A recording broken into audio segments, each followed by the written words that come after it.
mal llamada guerra contra el narco. Lo pensé desde 2007 y lo sigo pensando hoy, por sus tremendas estampas, por lo que movió y removió, por su dimensión. No hay en la narrativa periodística del México contemporáneo una historia que se equipare a la lucha emprendida contra las bandas criminales entre 2006 y 2012.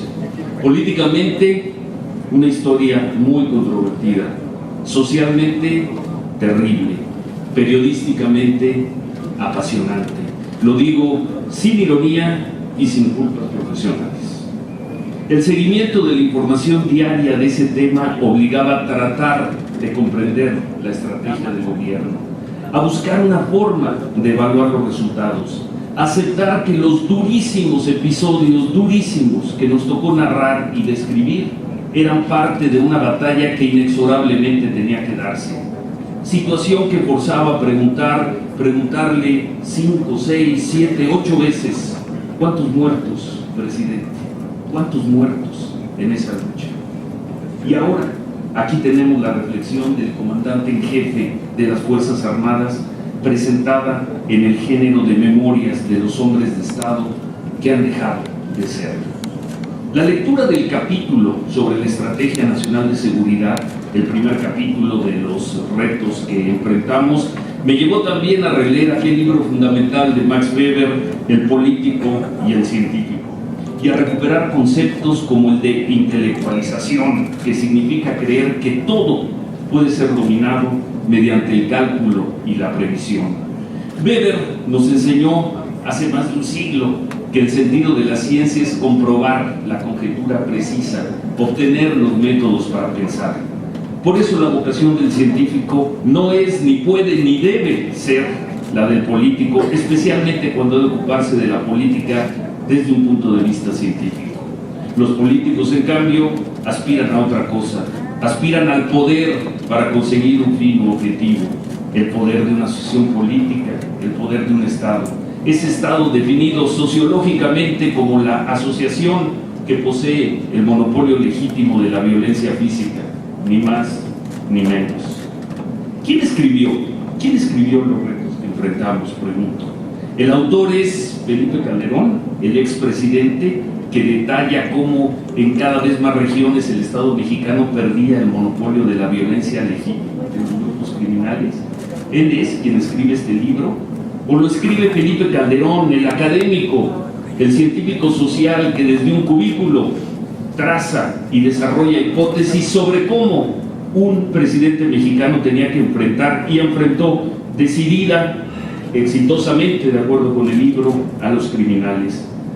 Con esa duda metódica, con esa duda metodológica, recorrí las 55 páginas que el autor dedica a la Estrategia Nacional de Seguridad.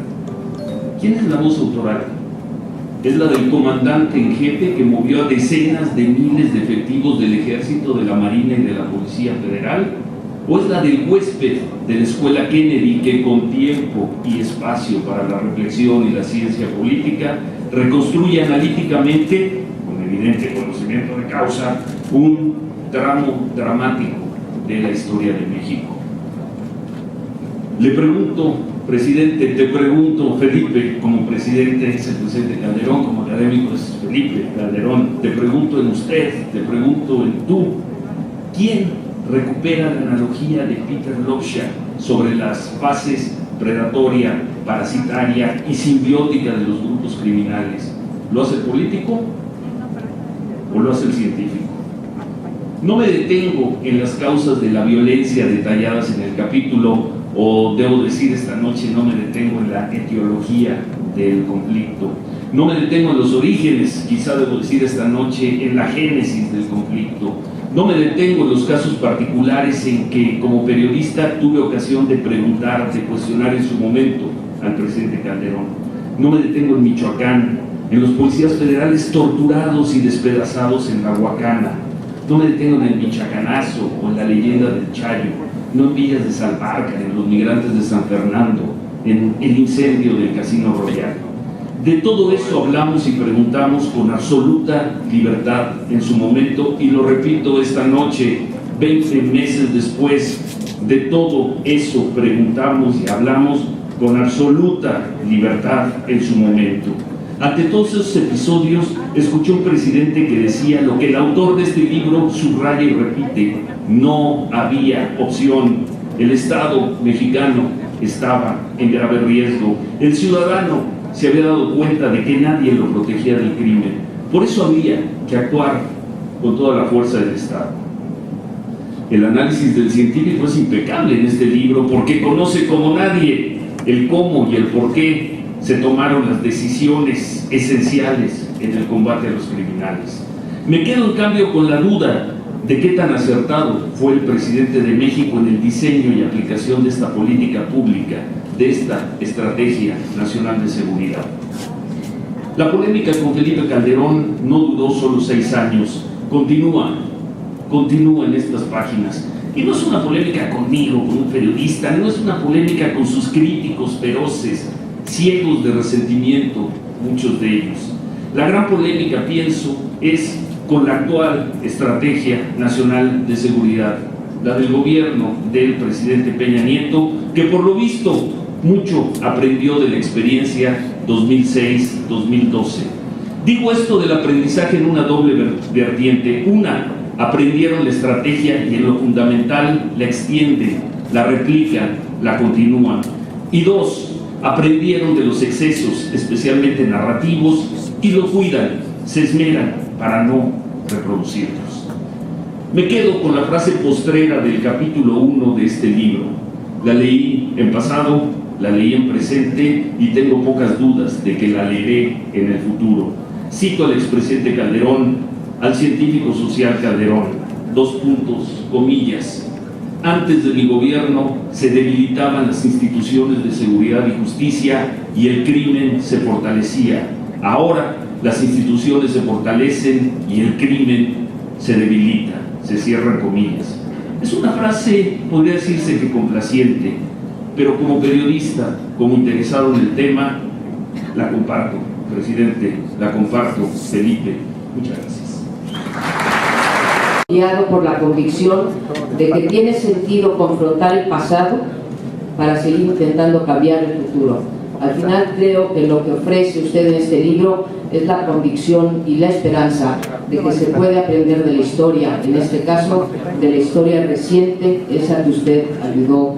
Y se lo pregunta mucha gente, que es ¿qué hacemos con los expresidentes? Aquella teoría de que los expresidentes no se debían mover, no debían hacer nada, era muy bonita y muy funcional hace muchos años, en un sistema que ya no existe. Era muy funcional, además, cuando los presidentes llegaban a ese cargo, ya a una edad relativamente mayores, y tenían que transitar los últimos años de su vida en un cierto ostracismo. Los últimos 4 o 5 presidentes de México dejaron la presidencia muy jóvenes. Dejaron la presidencia en torno a los 50 años, un poco más Vicente Fox, pero un hombre con mucha vitalidad, cotidianamente, haciendo muchas cosas. Yo creo que es un grave error. No solamente es un grave error, lo decía María Amparo, en otras palabras, es un grave error y es un desperdicio político pensar que los expresidentes se tienen que quedar en su casa haciendo cochero o escribiendo libros de científicos sociales, como diría mi amigo Ciro, y yo creo que tienen que aportar políticamente, tienen que aportar sobre todo con sus experiencias de gobierno y con la capacidad, lo que da haber estado durante 6 años llevando las riendas de un país y de un país tan complejo, tan difícil como es México. Es muy temprano, yo creo, y creo que el libro tampoco lo intenta hacer, para tener una evaluación global de la administración Calderón. Es un acercamiento a esa evaluación, pero hay que tener más tiempo, más distancia para poder hacer esa evaluación en forma profunda. Tampoco es un libro de memorias. Yo creo que no son memorias. Las memorias, como las conocemos, están llenas de detalles, de comentarios, de nombres propios, de situaciones, de historias, y aquí tampoco se reflejan. Aquí, como dice el título, lo que se están reflejando son las los retos que hubo y las políticas que se adoptaron para resolverlos. Yo hace unos días escribía en mi columna hablando de los expresidentes y de su papel, que con el presidente Calderón, con otros ha pasado en el pasado, ha sucedido en el pasado, me estaban ocurriendo cosas extrañas. En la última semana una persona me había dicho que el presidente Calderón en realidad era el dueño de un periódico muy importante que está buscando una cadena de televisión y que ahora trae unos problemas financieros y jurídicos. Otra persona me dijo que en realidad ya no estaba ahí, que ahora era el líder del Partido Humanista. Y una tercera persona me dijo que el expresidente estaba sumamente deprimido, que seguía viviendo en Boston y que ya no quería regresar a México. Pero me resultaba extraño que alguien deprimido, que no quería regresar a México, al mismo tiempo se hiciera de un periódico y quisiera crear un partido político. Pero bueno, independientemente de eso, sabíamos que el presidente en junio el expresidente estaba viviendo en México y sabíamos que la depresión no era tema. Lo refleja en muy buena medida el libro. Decíamos, no es un libro de memorias, tampoco es un ajuste de cuentas con el presente. Felipe Calderón siempre ha sido un político, me parece, muy responsable, y me parecería muy irresponsable hacer en este momento un ajuste de cuentas con una administración que lleva 20 meses. No lo veo yo la intencionalidad del libro. Aborda muchos temas. Para mí hay dos que son centrales, todos importantes, pero dos que son centrales. Es, como decía también Ciro, el tema de la seguridad, y yo le agregaría el tema de la economía. En un sexenio donde hubo la mayor crisis económica que hemos conocido en generaciones, el tema de la economía no puede ser un capítulo menor. Vamos a comenzar con el tema de la seguridad. Hay una descripción que podría ser quizás más amplia, pero que me parece muy precisa, de la situación que se daba de seguridad en el país cuando comienza la administración Calderón. Algo que tuvimos oportunidad de trabajar, de estudiar, de investigar, de platicar con el precandidato, con el candidato y con el presidente electo Calderón antes de aquel 1 de diciembre de 2006. La situación era crítica. Me parece que, como se describe en el libro, que sería de una profunda irresponsabilidad decir, como se ha dicho, que fue la actividad de la administración Calderón la que detonó la inseguridad. Decir eso es olvidar, por ejemplo, las cabezas arrojadas en una pista de baile en Uruapan, las cabezas clavadas en estacas en la presidencia municipal de Acapulco y en la Secretaría de Finanzas de Acapulco, la situación de secuestros. Podría platicar María Elena Morera, que andaba por aquí, lo que hubo que hacer en la marcha de Blanco, cuando la inseguridad azotaba con los secuestros a la Ciudad de México y otras ciudades del país. La seguridad estaba en crisis en el país. Me parece muy bien que el presidente Calderón en el libro niegue la declaratoria de guerra contra el narcotráfico. Es verdad, yo no recuerdo que haya habido una declaratoria de guerra del gobierno federal contra el narcotráfico, pero sí me parece que es un punto que se debería ahondar en este tema, que la guerra contra las drogas, o el tema de la guerra de Calderón, como algunos lo llamaron, no fue eficazmente combatido. El concepto no fue eficazmente combatido, y la explicación de que no era una guerra no fue en esos términos, no llegó a tener los resultados que había debido tener. Faltó, me parece, en ese capítulo. Es muy importante que ahora se diga, pero el término de la guerra dañó el proceso de combate, y lo dañó por algo que explica muy bien el libro, que cuando dice, voy a leer el párrafo, dice: logramos mucho a nivel federal, pero no avanzamos al mismo ritmo a nivel estatal. Entre otras cosas, porque el sistema político mexicano no cuenta con las herramientas o los incentivos suficientes para obligar a cada autoridad en el ámbito de su competencia a cumplir con su deber. ni los ciudadanos cuentan con instrumentos para exigirle a estas de manera apropiada y eficaz que realicen su tarea básica de brindar seguridad. El concepto de la guerra de Calderón sirvió para abandonar responsabilidades. Era un término mediático que podía funcionar muy bien, pero quien no quería asumir sus responsabilidades, no tenía incentivos para asumir sus responsabilidades, o simplemente no estaba en su interés político. O sea, en la guerra de Calderón tenía la coartada perfecta para hacerlo. Me parece que ese es un capítulo fundamental sin el cual no se puede entender lo que sucedió durante esos 6 años. Hubo autoridades que no participaron por razones políticas, quizás, lo dice el expresidente en su texto, por incapacidades políticas para implementarlo de la propia administración. Lo cierto es que no se logró tener un esfuerzo nacional, real, nacional, y cuando hablo nacional hablo de las fuerzas políticas, de las instituciones, de los gobiernos, del gobierno federal, del gobierno estatal y gobierno municipal en emprender esa lucha. Me parece que ese es un punto fundamental. Dice el presidente también que es posible buscar nuevas alternativas y construir nuevos caminos, habla del tema de la legalización, pero en esto me parece que hay 3 puntos que señala que son fundamentales y que siguen estando plenamente vigentes.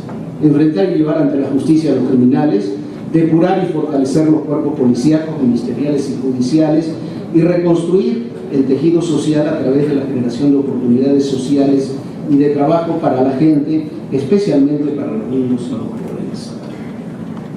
Dice que la reforma, además de celebrar las reformas que se pueden dar, que se están dando en el ámbito energético, cuando dice el presidente Calderón al final que la reforma económica que México necesita es el verdadero cumplimiento de la ley. En la medida en que los secuestros, las extorsiones y la violencia se reduzcan, la inversión y el turismo florirán de manera abundante. En toda la coyuntura que estamos viviendo hoy, en estos días precisamente, esta definición se hace mucho más evidente. Hay miles de millones de dólares que se piensan que llegarán en inversiones, que ojalá lleguen, que tienen muchas posibilidades de llegar, pero si no se otorga seguridad jurídica y seguridad cotidiana a esos inversionistas, las inversiones siempre quedarán rezagadas respecto a las necesidades de la sociedad. Me parece que es un punto fundamental. Está mal citar presidente a otros expresidentes, pero yo comparto plenamente lo que en su momento dijo Ernesto Zedillo, que se refleja también en esto cuando le preguntaron qué 3 cosas necesitaba México. Dijo Estado de Derecho, Estado de Derecho y Estado de Derecho. Yo creo que tenemos que fortalecer, y me parece que el libro gira en torno a eso de una forma muy atinada, en la necesidad y la exigencia de tener un Estado de Derecho que realmente funcione.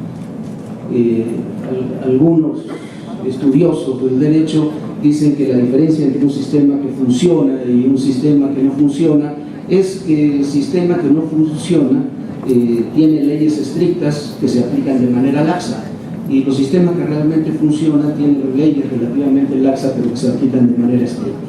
Y nosotros somos especialistas en aplicar la ley de manera laxa, y quizás una de las diferencias y uno de los capítulos que inventó el presidente fue tratar de que las leyes se aplicaran, por lo menos en estos campos, de manera estricta. Y eso genera costos.